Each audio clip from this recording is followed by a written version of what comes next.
Hello,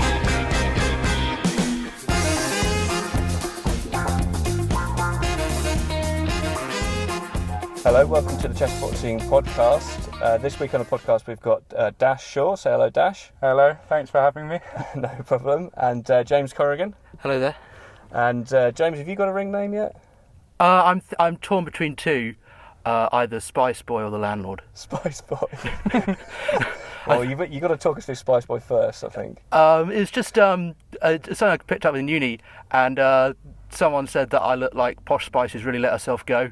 And right. Spice Boy it was. So you're basically trying to claim it now? Yeah, take ownership of it. And, nice. Yeah. Good. And Landlord, is that you literally are just a landlord? I wish I was a landlord, in the publican sense. But no, I used to work behind a bar, and that was the dream job. Because we've had a few Battle of the Landlords, I don't know if you're aware of that. Oh, really? Well. Yeah, well, Cheyenne Doolab is a landlord, as was Matt Reed, although he's no longer, I don't think, a landlord. Oh, of course, yeah. No, my kind of landlord's much better. Yeah, so, when we had them on the podcast, it was all mortgage rates and all that kind of stuff.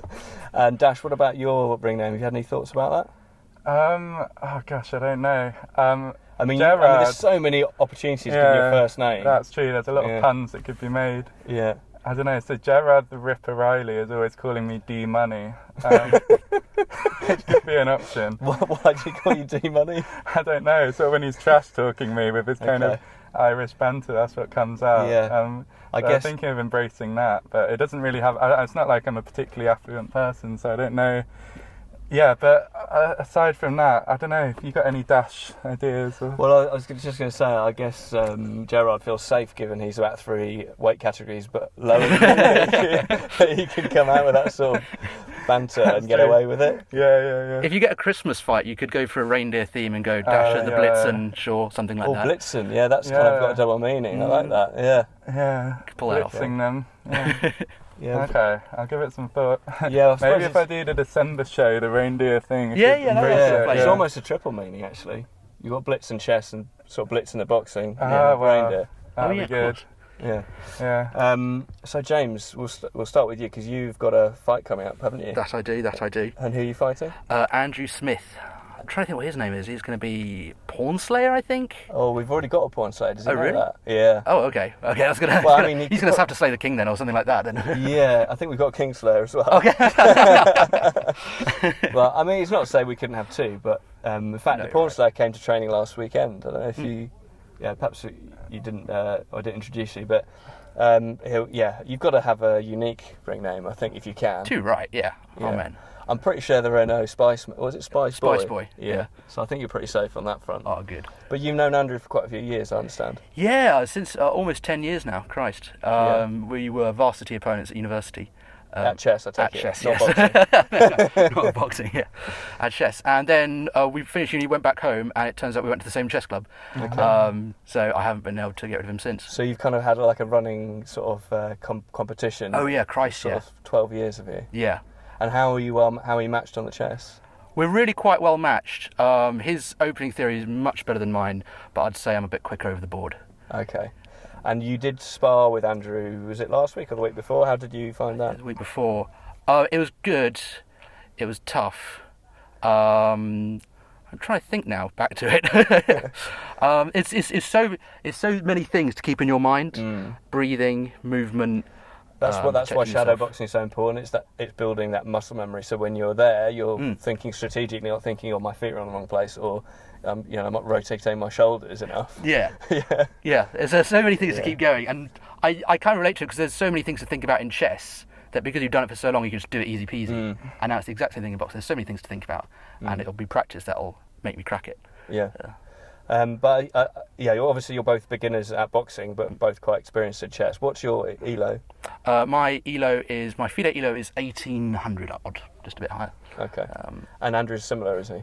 I think he's slightly lower, but to be fair to Andrew, he hasn't been playing that much as me over COVID. So it's the ratings are a bit out of date. So we're similar levels, which is what counts, I suppose. Yeah. And Dash, we wanted to talk to you briefly about your heritage, because you've got some heritage from Ukraine, is that right? No. Sorry, that's sorry. No, I'm just English. No, not at all. No. None that you know about, at least. No, that I know about. But no. yeah, I mean, obviously I wanted to do sort of a fundraiser, but that wasn't to do with my heritage or anything. Okay. That was, so I had a coach I got over lockdown. So chess coach. Yeah. So I wanted to get a bit better. And if you try and get a chess coach, to get a strong grandmaster, if they're from, say, America or just any Western country, you're looking at like $100 a session, even more. But actually, yeah, I got Yuri Kuzubov, so he's like world top 100. And he's a GM, is he? Yeah. So he was actually, when he became a GM, the youngest person to ever become a GM. Oh, really? So How old was he? 13. Okay. Yeah. Wow. So, just like I can barely tie incredible. my shoelaces. Exactly. He's just like an incredible prodigy, you know, and learned in school and stuff. So he taught me over lockdown. How old is he now? So he's maybe about 35. Okay. But that's part of the reason why I was interested in doing sort of fundraiser for Ukraine. I felt a bit of connection because obviously he taught me over lockdown and stuff. And yeah. I know some of the Ukrainian GMs are sort of actually have fundraising pages, and they're a sort of conduit of making sure the money gets into the correct hands. Is that kind of thing he's doing? Not that I know of. I did see Eddie posted one on a Chessboxing group, which was really cool. But no, yeah. So it'd be about finding the right sort of charity as well. Okay. Yeah. And are you still in contact with him? Not. I sent him a message, obviously, after everything happened, just to say I hope you're all right and everything, but not sort of regularly, no. Yeah. Do you know if he's still in Ukraine or not? Yeah. So he's in Odessa. Oh, right. Okay. Yeah. So, yeah. And I guess he's of fighting age as well, so it's likely that he might have been drafted. Well, exactly. Yeah. So, yeah. Obviously, it's like a bad situation over there. So, yeah. I think it was Matt who originally proposed to me the idea of if Chessboxing could do any sort of fundraiser, it'd be pretty cool. So yeah. Oh, well, good on you. And we'll put a link in the notes, the show notes of this, if anyone wants to donate. I also know that I've done a couple of donations through the UK government. I've got a setup where they will match anything you donate, which is pretty good as well. So amazing. If you want, I'm sure there's a lot of people out there that will have done some donations already. But if you do want to donate, we'll put a link for you.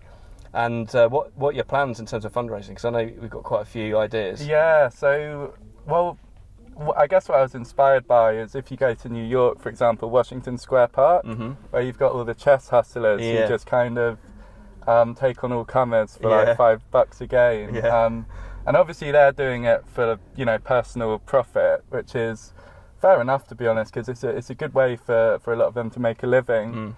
But I thought, if we could recreate a sort of street chess vibe and kind of get a few strong players, just set up some boards. I mean, it'd be awesome to do it in like sort of a big public place with a lot of traffic, and then just sort of say, anyone can take us on.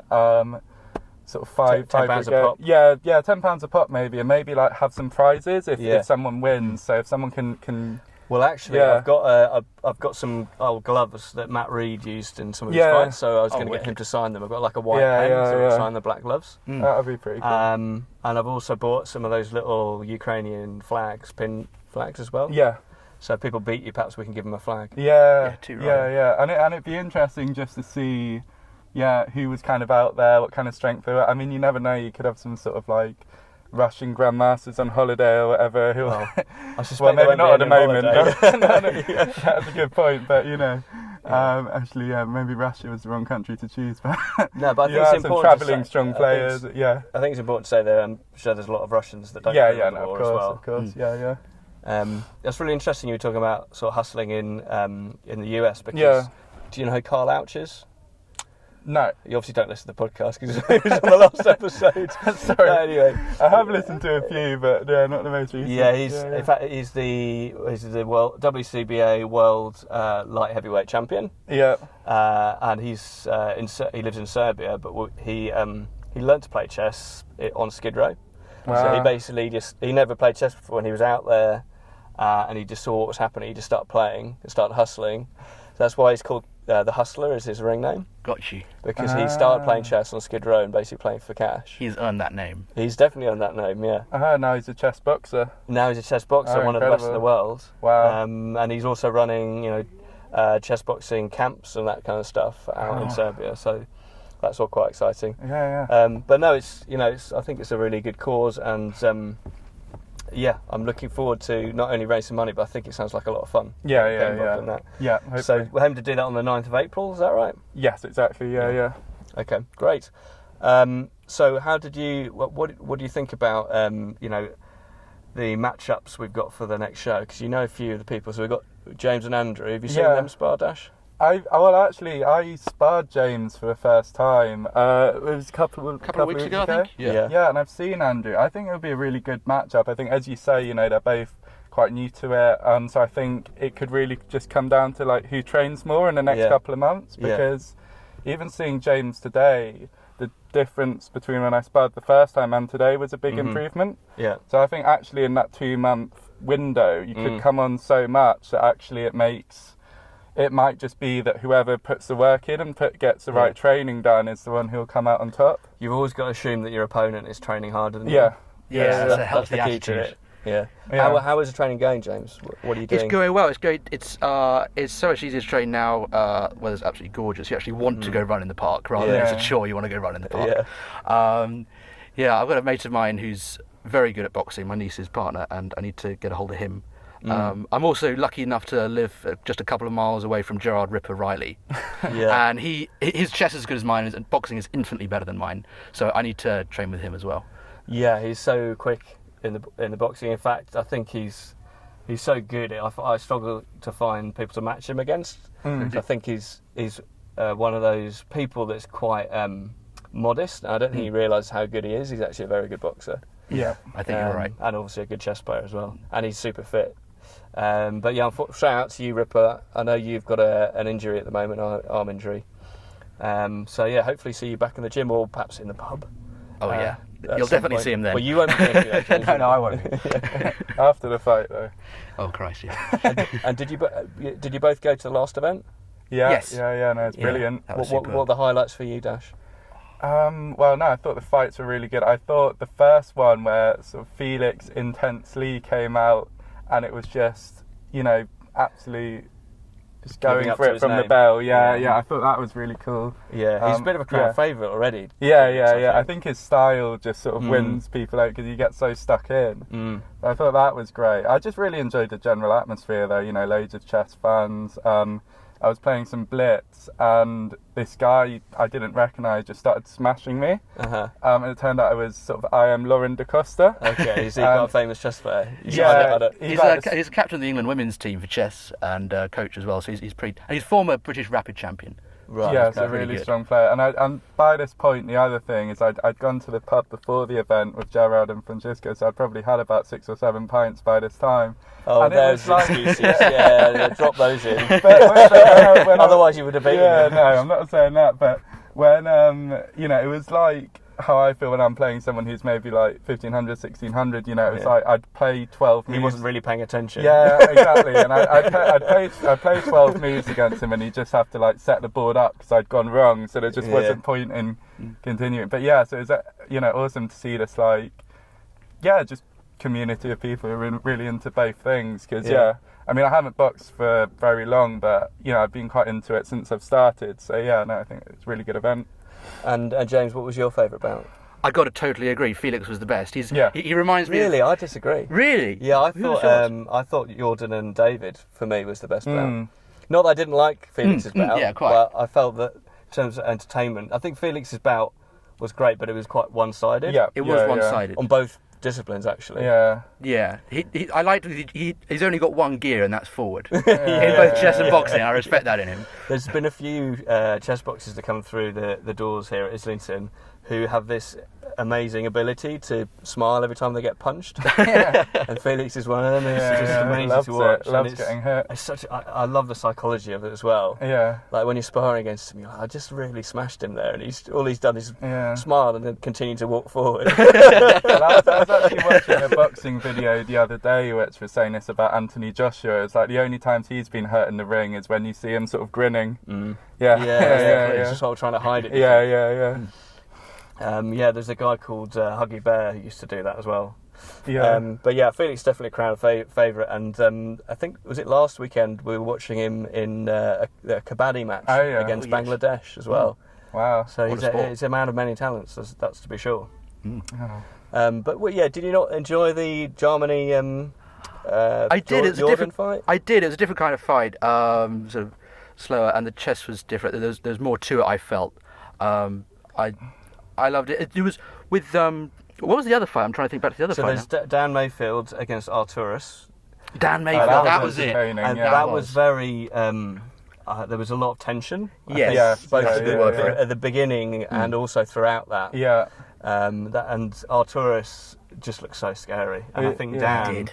was looking at Arturus thinking he looks really scary. And he was an unknown quantity as Yeah. well. Yeah. And in the end, I think Dan did incredibly well, but also I think he managed not to get cowed. I think Arturus's tactic was to try and overwhelm Dan, and Dan stood up to that. In fact, in the end, I think he was kind of overwhelming Arturus, and he always had him on the chest. So as long as he could hold his ground in the boxing, it was a foregone conclusion there, I think. I totally agree. I think if Arturus would have been able to get a couple more rounds of chess in, his boxing would have won him through personally. But yeah, You think so? I think he would have done. Yeah. I don't know about that. I mean, I would have liked to have seen that, but I don't know. I think Dan handled him pretty well. And then, of course, we had Cheyenne, who's actually fighting again against Daniel Rotta, who's an Italian guy, Okay. against Toto the Robot. And, I mean, again, that was, it was one-sided boxing, one-sided chess. Well, actually, no, it wasn't one-sided chess. I thought Cheyenne, I don't know if you remember, he had a chance to go a piece up. Oh, right. And he blundered a rook, do you remember? Ouchie, wouchie. Do you remember that? I do not remember that. No. No, okay. And Cheyenne, his chess is really good, but somehow he always, I don't know, he always contrives to throw something away. It's usually what happens. Well, he beat me fair and square today when we were practicing playing. Fair and square. I think there's a big difference between him playing chess in a relaxed sort of environment and then him playing under the lights. Yeah. And I remember he fought against Roger Baxter, and he played some of the best chess I've ever seen him play. But because Roger managed to complicate the position, he just ran out of time. Yeah. And I think Cheyenne didn't back himself. I think Cheyenne assumed that Toto was going to wipe the board with him in the chess, and it just didn't transpire. And then I think he didn't know what to do. Yeah. I think in the chess particularly, it does pay to kind of back yourself, because if you give your opponent too much respect, you sort of don't take the chances, you don't complicate it. Yeah, and you need to keep the initiative if you can. Exactly. Absolutely. Yeah. So I think playing it safe, I've noticed that in a few games. I think that's, some people don't push hard enough, and it kind of, Especially in that time control, it favours the aggressor who's on the attack in a blitz game. Yeah, definitely. But I think we were very lucky to have some really good bouts. Yeah. And I also love. What do you think of the Berserker Dash? What was your take on that? Very good. Very good. Yeah. Shout out to Richard. We've not seen you down the club recently, Richard. So it'd be great to see you again, get mate. back down, yeah. That was the role he was born to play, that man, isn't it? It's uncanny, really, isn't it? What a legend. But yeah, and I think we're very lucky with the crowd as well. The crowd respond to everything and anything so well, don't you think? It was so superb, because we had the fight before was, of course, during COVID, where the fight, so it was a very different environment, and then we got the crowd back. Yeah. And I think the consensus was, it's so much good to have them back, sort of thing, even if they're not necessarily cheering you on. Well, I think also we had to restrict the Berserker's movements to an extent. We were planning to have him, basically butt naked going into the crowds, getting people to body paint him, handing out mushrooms, all that kind of stuff. Yeah. But because of COVID, we kind of had to really rein him in. Whereas this event, touch wood, if we are able to have a completely COVID-free, or at least restriction-free event, I think he can really go to town. We'll be going berserk. Yeah, we'll be going berserk. Take him off the leash. Yeah. I would also say that I think the commentary duo at the moment is brilliant. I know Chris is fellow Hackney chess player, but I think the combination of him and Matt Lan is really, really good. They make the chess so exciting. I've watched a lot of chess commentary in my life, and it's often not quite as fun. So yeah, I'd say the commentary duo add a lot to the show. Yeah, so shout out to Chris Levy and Matt Lunn. We're also looking to bring in a third commentator. Okay. Who's got a profile in the sport, but we haven't confirmed that yet. So I'll leave that hanging there. Yeah. So we're quite excited about that. Yeah. So guys, is there anything else you'd like to say on the podcast? You want to say hello to your mum or girlfriend or anything you want to say, or some back chat to your opponent? You mentioned my mother. I haven't actually told my mother that I'm going to be fighting yet, and I'm not sure if I will. Did she listen to the podcast? No. She knows I like chess, and she knows I like boxing, but she doesn't know I'm fighting. And how's she going to feel about it, Mrs. Corrigan? I think if I tell her after the fight, she'll make peace with the fact. Yeah. Yeah. Good tactic. So you're specifically not shouting out to your mother. Is that what you're saying? Yes. Okay. Yeah. And Mother, don't listen to this. Anyone you shout out to? I suppose, just everyone who's supported me along this journey. Thanks for having me on the show. Hope to fight in some future events as well. Make sure you look out on social media for the fundraising event on the 9th of April. Absolutely, should be cool. So all that's left for me to do is to just say that we've got a show coming up on the 28th of May.